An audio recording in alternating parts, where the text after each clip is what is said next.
ఒకనాడు జమదగ్ని మహర్షి తన భార్య అయినటువంటి రేణుకాదేవిని పిలిచి ఏదో అనుష్ఠానం చేసుకోవడానికి సరోవరానికి వెళ్ళి నీళ్లు తీసుకురమ్మన్నాడు. ఆవిడ పాత్ర పట్టుకుని నీళ్లు తీసుకురావడానికి వెళ్ళింది.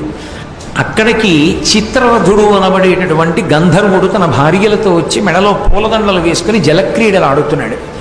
ఆ గంధర్వుడి యొక్క రూపాన్ని చూసి ఎంత బాగున్నాడో అన్న భావనతో ఆయన చేస్తున్న జలక్రీడల్ని తమకంతో చూసింది రేణుకాదేవి. ఆ చూస్తూ ఉండిపోవడంలో ఆలస్యం అయిపోయింది. భర్తకి నీటి పాత్ర తీసుకెళ్ళడం భయపడుతూ గబగబా తీసుకెళ్ళింది. భార్యని చూస్తూనే గుర్తించాడు జమదగ్ని, నువ్వు మానసిక వ్యభిచారం చేశావు. మానసిక వ్యభిచారం చేసినటువంటి నువ్వు నాకు భార్యాస్థానంలో ఉండడానికి యోగ్యురాలివి కావు.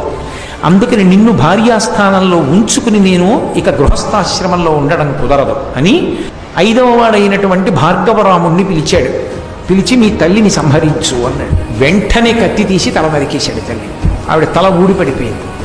పడిపోగానే తండ్రి ప్రసన్నుడయ్యాడు. ఒరే, నేను చెప్పిన పని చేశావురా, నువ్వు చాలా చాలా సంతోషిస్తున్నా, నీకేం వరం కావాలో కోరుకో, ఇస్తాను వరాలన్నాడు. మా అమ్మ తిరిగి బ్రతకాలి, అది నా మొదటి కోరిక అన్నాడు. బ్రతికిస్తున్నాను మీ అమ్మనన్నాడు. ఆ తండ్రి అంత శక్తివంతుడని తెలుసుకున్నవాడు కాబట్టి పరశురాముడు చంపాడు. సామాన్యమైనటువంటి వాళ్ళకి నిజంగా తండ్రి అంత శక్తివంతుడే అయినా తల్లిని అన్నల్ని చంపడు.